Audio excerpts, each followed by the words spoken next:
So today we're going to talk about phototransduction. So first I want to get started on some of the elements that are needed for phototransduction and vision in general.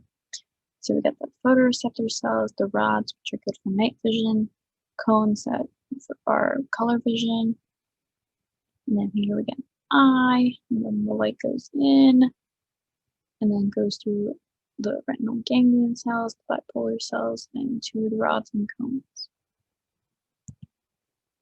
So I want to go over the phototransduction pathway. So photons in light come down and they hit the retinol, which is in the rhodopsin. And so the 11 cis retinol goes over isomerization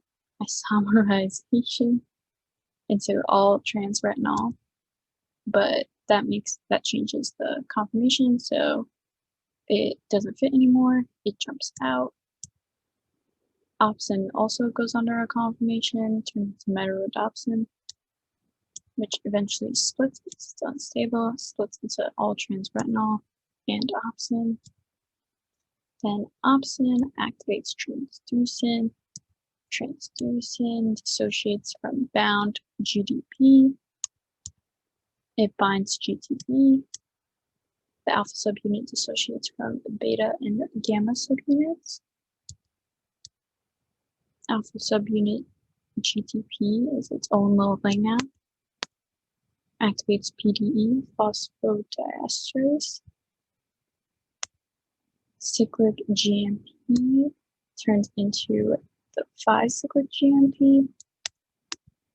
Then the cGMP levels drop.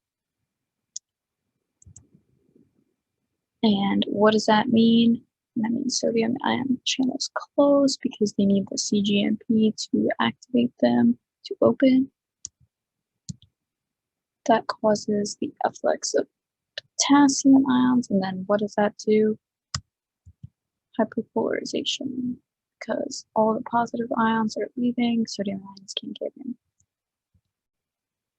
So voltage-gated calcium channels close.